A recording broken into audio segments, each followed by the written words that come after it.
बिस्मिल्लाहिर्रहमानिर्रहीम। अस्सलाम वालेकुम फैमिली, उम्मीद है आप सब खैरियत से होंगे और देख रहे होंगे आज क्या है जो रेसिपी भी नहीं दी। तो मैं बना रही हूँ आज की रूटीन, क्योंकि आज मुझे जाना था मिलाद में और दर्स में। तो मैंने ये कबाब का मसाला रख दिया था रात को उबलने के लिए, और सुबह मैंने बनाई थी अनारकली बिरयानी जो कि बहुत मज़े की बनी थी। इसकी रेसिपी मैंने आपको नहीं दी अपने चैनल पे, इंशाल्लाह बहुत जल्द दूँगी। और ये बहुत मज़े की बनी थी माशाल्लाह से, देख के माशाल्लाह ज़रूर बोलिएगा। जितनी ये शक्ल से अच्छी लग रही है, खाने में भी उतनी ही मज़े की थी। और मेरी तबीयत बहुत ख़राब है, मौसम चेंज हो रहा है, इस वजह से फ़्लू भी हुआ है, बच्चे भी बीमार हैं। सॉरी अगर आपको आवाज़ गलत आ रही हो, कुछ आ रही हो, तो उसके लिए पहले से माज़रत। लेकिन मैंने सोचा क्यों ना आपसे आज की रूटीन शेयर की जाए, तो इसलिए मैंने सोचा चले कोई बात नहीं। हाँ, बीमार तो सभी हो जाते हैं और मौसम चेंज होता है तो होते ही है बीमार। तो मैं एक प्लेट निकाल रही थी बिरयानी की, मैं आपको दिखाऊंगी इसका लुक कितना अच्छा आ रहा है। और मुझे कमेंट्स करके बताइएगा अगर आपको ये रेसिपी चाहिए तो कब चाहिए, जल्दी से मैं आपको ये रेसिपी दे दूँगी। कमेंट करके ज़रूर बताइएगा और मेरे चैनल को लाइक। और गरम गरम तो बहुत ही मज़े की लग रही थी। तो आपके मुँह में आ रहा है ना पानी, तो कोई बात नहीं, इस पानी का हल भी हम निकाल लेंगे जब ये रेसिपी हम अपने चैनल पे देंगे। तो आप जाइए, जल्दी से जाइए, चैनल को शेयर कर आइए मेरे, ताकि वो भी इस रेसिपी से फ़ायदा उठा सके, आपके फैमिली फ्रेंड्स वगैरह। और बच्चों को भूख लगना शुरू हो गई थी, देखते ही भूख लग रही थी उन्हें कि पहले खाना खा लें। मैंने कहा क्यों नहीं, पहले खाना खाएंगे फिर हम कहीं जाएंगे। और माशाल्लाह से ये रेडी हो गया है, लग रही है ना बाज़ार जैसी। घर में इतने मज़े की रेसिपी है ना, आपकी सोच है ये, बहुत मज़े की बनी थी। अगर कोई ऐसा तरीका होता कि मैं आपको इसमें से ही खिला सकती थी तो मैं आपको ज़रूर चखाती, कितने मज़े की बिरयानी ये बनी थी। तो आगे चलते हैं। हमने जो कबाब का मसाला रात को उबालने के लिए रखा था वो भी हमारा रेडी हो चुका है, तो उसको भी करेंगे। और मैं लेकर आई थी पालक। पालक को मैं थोड़ा स्टीम करके धो के अच्छे से फिर स्टीम कर देती हूँ पालक को, और मैं फ्रीज़र में रख देती हूँ बॉक्स, जब मुझे पकाना होता है तब मैं निकाल लेती हूँ। और मेरा कबाब का मसाला पीस गया था, इसमें मैं लाल मिर्च, नमक वगैरह सब, इसकी रेसिपी आपके पास होगी, अगर ना हो तो वो भी बताइएगा। आई थिंक मैंने कबाब की रेसिपी डाली थी अपने चैनल पे। तो वही जो मसाले इसमें डालते हैं, लाल मिर्च, गरम मसाला, धनिया, हरी मिर्चें, ये सब इसमें हम डाल देंगे। और इसको करेंगे हम मिक्स मिक्स मिक्स। वीडियो थोड़ी सी बड़ी हो गई है, क्योंकि रूटीन जब हम बनाते हैं तो वीडियो हमारी थोड़ी सी बड़ी हो ही जाती है। कोशिश करते हैं छोटी वीडियो हो ताकि आप पूरी देख सकें, स्किप ना किया करें, वीडियो फुल देखा करें। बहुत अच्छी इन्फॉर्मेशन होती है इसके अंदर, बहुत अच्छी चीज़ें दिखा रही होती हूँ, मैं बात कर रही होती हूँ और रेसिपी स्टेप बाय स्टेप चल रही होती है। तो आप हमेशा वीडियो पूरी देखा करें। और मैंने एक कबाब बना के फ्राई किया है, उसको टेस्ट करना है कैसी बनी है ये रेसिपी, ताकि इसके अंदर नमक वगैरह की किसी चीज़ की भी हो कमी तो वो मैं डाल सकूँ। तो ये बिल्कुल बेहतरीन था कबाब। तो मैंने बॉक्स में बना के रख दिए, फ्रीज़र में रख दूँगी और फिर इसके बाद हम निकलेंगे बाहर जाने के लिए। नबी करीम की मुखालिफत में तलवार उठाई और आज ये कैसे इंसान है कि आज उन्होंने मुझे माफ कर दिया। और मैं पूरा वाक़या बयान करूँ। समामा बिन असान रज़ी अल्लाह तआला अन्हु का, समामा बिन असान वो यमामा के सरदार थे।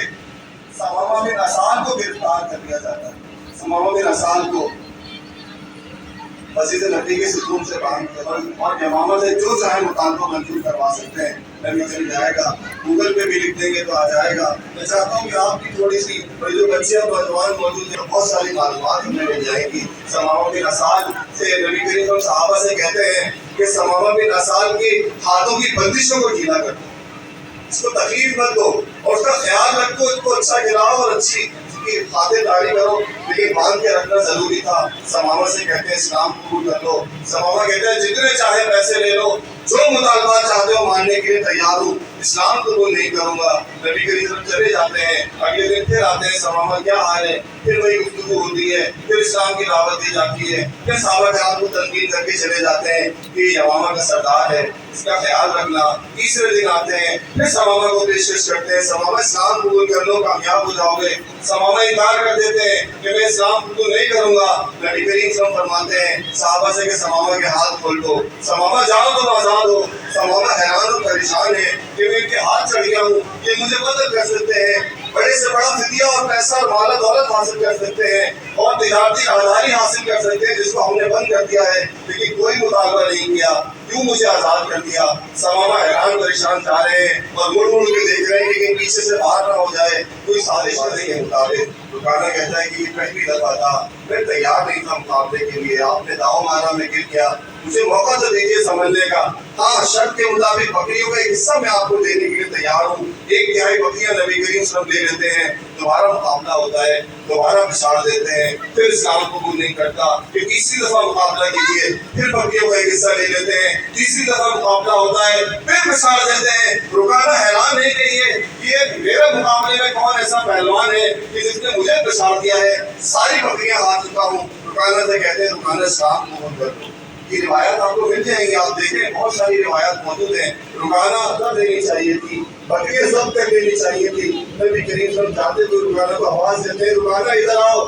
رکانا تم سے پہلوانی اس لیے کی تھی اور شرط اس لیے لگی تھی کہ تم جہنم کی آگ سے بچ جاؤ، اگر تم اسلام قبول نہیں کرتے اور تمہاری بکریوں سے ہماری ذمہ داری، اس سے اس کی نگرانی کے بارے میں سوال پوچھا جائے گا۔ میں بڑا حیران ہوتا تھا جب نوح علیہ السلام کا واقعہ پڑھتا تھا۔ نوح علیہ السلام بہت حیران، میں بہت کنفیوز تھا، میں عالم بن چکا تھا، 8 سال گزار چکا تھا، 2 آیتیں کبھی سمجھ میں نہیں آتی تھی، بار بار پوچھتا تھا، ایک آیت میں تذکرہ توحید نہیں کر رہا، دوسری آیت یہی تھی کہ نوح علیہ السلام کی جب پوری قوم ڈوب رہی تھی 950 سال سمجھانے کے بعد، تو نوح علیہ السلام نے خود اللہ سے کہا کہ اللہ عذاب نازل فرما، اللہ عذاب لے کر آ گیا۔ نوح علیہ السلام اب امت کی بات نہیں کر رہے، قرآن میں آتا ہے کہ نوح علیہ السلام اپنے گھر والوں کی بات کر رہے ہیں۔ نوح علیہ السلام کہہ رہے ہیں نا میرے گھر والوں کو بچا لینا۔ جب سارے گھر والے بچ گئے، بیٹے اور بہویں بھی آ گئی، اور پھر نوح علیہ السلام نے دیکھا کہ ان کا بیٹا ڈوب رہا ہے۔ نوح علیہ السلام، امت ڈوب رہی ہے، نوح علیہ السلام کچھ نہیں کہہ رہے، نوح علیہ السلام کا بیٹا ڈوب رہا ہے، نوح علیہ السلام اس کو ہاتھ دینا چاہتے ہیں، بیٹا کشتی میں آ جاؤ، بچ جاؤ گے۔ وہ کہتا ہے کہ ابا تم اپنی خیر بناؤ، میرے پاس ایک پہاڑ ہے، اس پہاڑ پہ چڑھ جاؤں گا، بچ جاؤں گا۔ ان کا بیٹا ہاتھ نہیں دیتا، نوح علیہ السلام کے بیٹا ہاتھ دے دو، ابھی بھی اسلام قبول کر لو، میں سفارش کر دوں گا اللہ سے۔ اب تو عذاب آ گیا جس عذاب پہ تم مذاق اڑاتے تھے۔ بڑا حیران ہوتا تھا، یقین جانے میں بہت کنفیوز تھا۔ پھر میں نے غور کیا کہ ایسا کیوں ہے، ایک نبی ایسا کیسے کر سکتا ہے کہ اپنی امت کی فکر چھوڑ دے، بیٹے کی فکر لگی ہے۔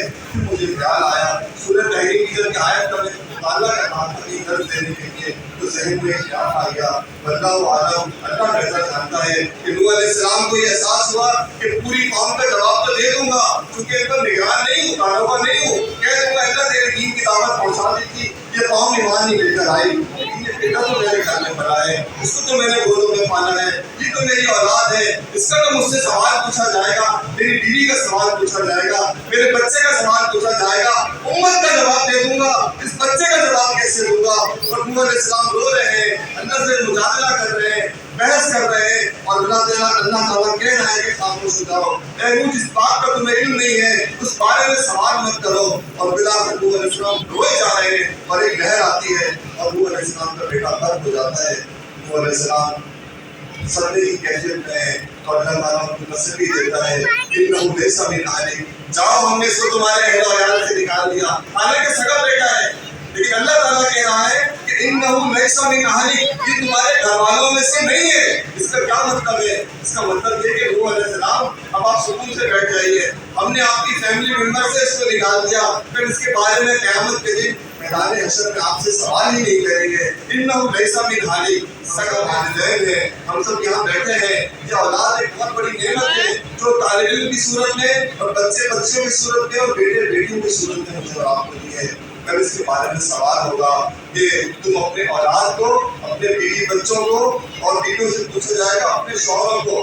ہر کامیاب مرد کے پیچھے بھی کہتے ہیں کہ ایک عورت کا حال ہوتا ہے، عورت اگر اس کا ساتھی بن جائے، اس کے دکھ درد کی ساتھی بن جائے، اس کا خیال رکھنے والی بن جائے، ہدایت کے راستے پر چلانے والی بن جائے، تو وہ جو غلط راستے پہ چلنے والا مرد ہوتا ہے وہ نیکی کے راستے پہ آ جاتا ہے۔ یہ بات کسی حد تک درست ہے۔ بیوی سے بھی سوال ہوگا اس کے بچوں، اس کے شوہر کے بارے میں، شوہر سے بھی سوال ہوگا اس کے گھر والوں کے بارے میں۔ آج ربیع الاول کے حوالے سے میرے اور آپ کے لیے پیغام ہے کہ نبی کریم صلی اللہ علیہ وسلم اس میں حسنہ کو اپنائیے۔ जो शौहर ये जो बाप जब घर में जाता है तो औरतें जल्दी से किचन में घुस जाती हैं, कुछ काम शुरू कर देती हैं, बच्चे किताबें खोल के बैठ जाते हैं, जैसे पता नहीं कौन आ गया है, अब डांट डपट शुरू होगी, अब बर्तन उछाले जाएंगे, अब चीखों पुकार होगी। मोहब्बत करने वाले नहीं है, बच्चों से शफकत करने वाले नहीं है। अपने बच्चों को अपने सीनों से लगाइए, उनको गुस्सा दीजिए, उनको अपने से करीब कीजिए। अगर हम करीब नहीं करेंगे तो माशरे के करीब हो जाएंगे।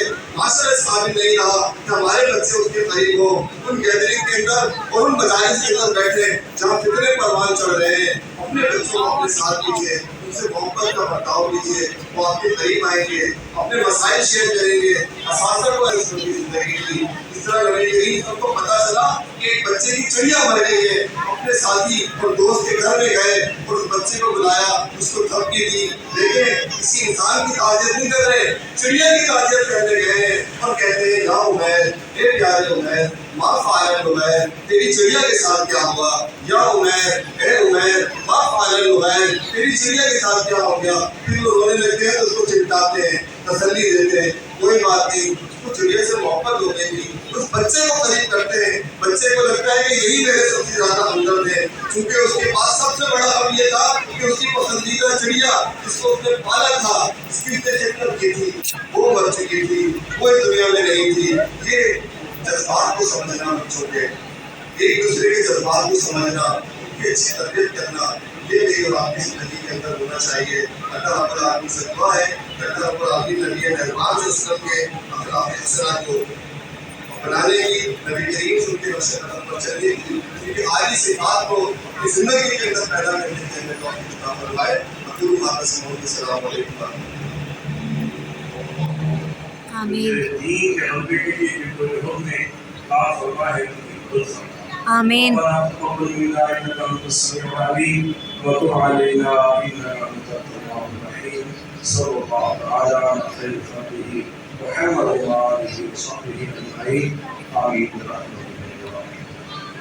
मैं आ गई हूँ घर और मैंने काले चने भिगो दिए थे रात में ये भी, और इसके अंदर मैंने प्याज, धनिया पाउडर, हल्दी पाउडर, लाल मिर्च पाउडर और सोडे में डाल के भिगोए थे। उसी पानी में मैं उबलने के लिए रख दूँगी और ये जब इसका पानी ये छोले गल जाएंगे और खुश्क हो जाएगा तो मैं इसमें तेल डाल के इसको नमक डाल के भून लूँगी।